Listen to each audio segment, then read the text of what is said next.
Hello, and welcome to Media Assault, the podcast about movies, music, and video games. Visit us online at mediaassault.com or on Twitter at mediaassault.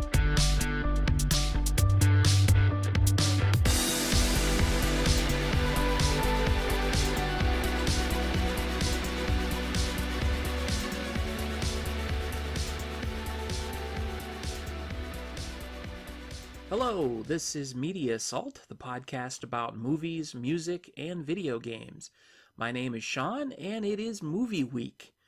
The other night, I went to see Steven Spielberg's new movie Ready Player One, which is based on the book by Ernest Cline.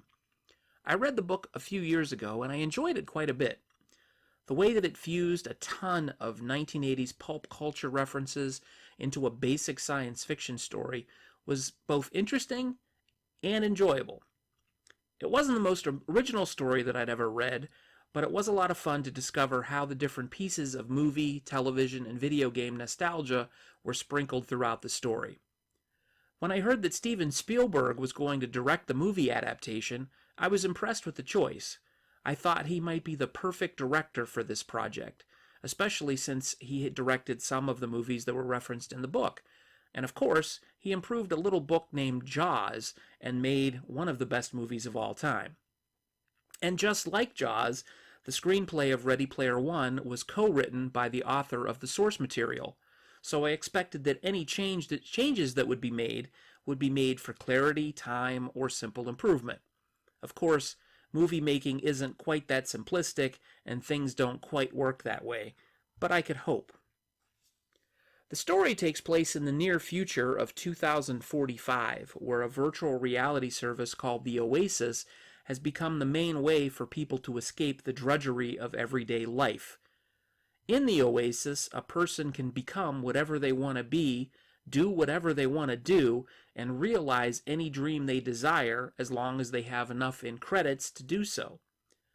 As his last wish, the creator of the Oasis, James Halliday, played by Mark Rylance, has engineered a contest that requires players to find 3 keys that are scattered throughout the many worlds contained within his creation.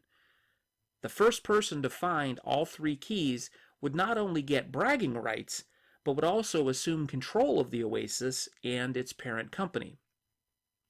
One player, named Wade, played by Ty Sheridan, who goes by the name of Parzival inside the Oasis, has dedicated his life to researching every detail about James Halliday in an effort to win the contest.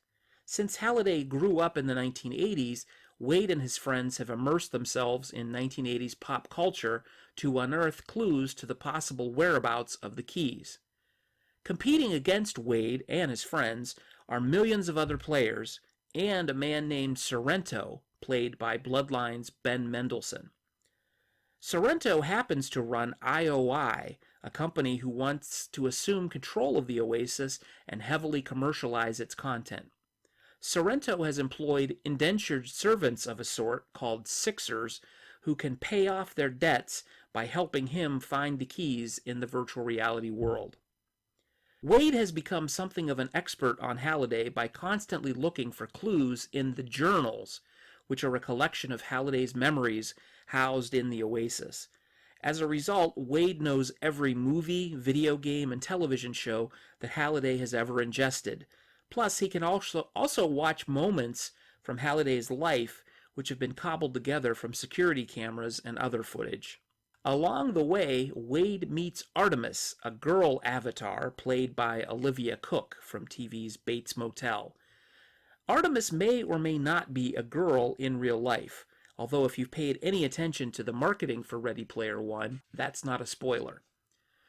With Artemis in tow, Wade encounters hundreds of old movie references, game references, Sixers, and of course Sorrento and his hired goon IROC, played by Deadpool's T.J. Miller, who delivers some of the worst groaners in the script. And they try to retrieve the keys before anyone else can. At face value, Ready Player One is a simple quest story. It's the layers of nostalgia that differentiate it from anything else. One needs to have a reasonable amount of familiarity with the references for the film to make much sense. So on one hand, this film made my inner geek very happy as I saw references to the Iron Giant, Star Wars, Atari 2600 games, and even a ColecoVision, among the literally hundreds of other things. But on the other hand, I will assume that this means that the movie will be utterly confusing for those that don't have the breadth of knowledge of these types of things. Of course, that's like saying that those who don't like violence won't appreciate the Friday the 13th movies. So if you're planning on seeing this film, you probably will know the references, or at least most of them. Nostalgic references aside, enjoying Ready Player One can't mean relying on the nostalgia factor alone to make it worth recommending.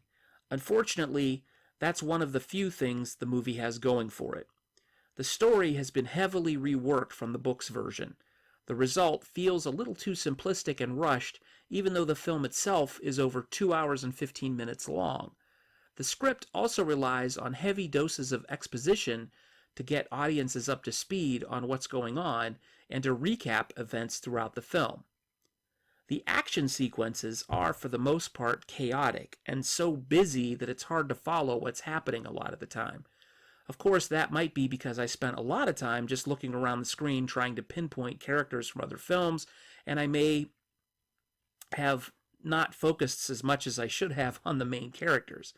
And while it is awesome to see who and what Spielberg and co-writers Zach Penn and Ernest Cline were legally able to throw together on screen, ultimately it seems like we're being diverted, because without all the window dressing, this is quite a rudimentary story. Speaking of characters, the collection of protagonists were given in Wade, Artemis, H, Daito, and Shoto, collectively known as the High Five, aren't particularly well drawn or fleshed out. Aside from Halliday, we get to know very little about any of the characters in Ready Player One. Wade gets a bit more backstory simply because we have to navigate his initial living arrangements, but other than that, he's as anonymous as a character from an 80s video game. It also doesn't help that a lot of the humor falls flat. In the screening that I attended, I remember only one time that a joke garnered an audible chuckle from the audience. That's not a good sign. I really wanted to love this movie as much as I enjoyed the book, but it didn't happen that way. I did like Mark Rylance's portrayal of James Halliday. He seemed to be the most sincere thing about the entire film. Simon Pegg, who appears as Halliday's one-time business partner, Og, and hearing him speak in an American accent was initially a bit weird, but I did like his character as well. As much as I enjoyed seeing elements of my childhood getting some well-deserved love and attention on a mainstream stage, it didn't translate into a wholly enjoyable movie-going experience. I walked away underwhelmed, and I never once felt a connection with the story or the outcome. And I don't think having read the book really shaped my opinion of it as much as one might expect. It just didn't gel for me. So I'm going to rate Ready Player One a 6 out of 10. That's all for this week's Media Assault. I apologize for the short episode, but I've been a bit under the weather. Next week is Music Week, and I do look forward to having you as a listener. Feel free to drop me an email at sean@mediaassault.com. That's SEAN at media-assault.com. And you can also reach me on Twitter at Media Assault. That's one word. You can now listen to Media Assault on iTunes, Spotify, Google Play, and Stitcher. Media Assault is hosted on Buzzsprout. Thanks again for listening, and take it easy.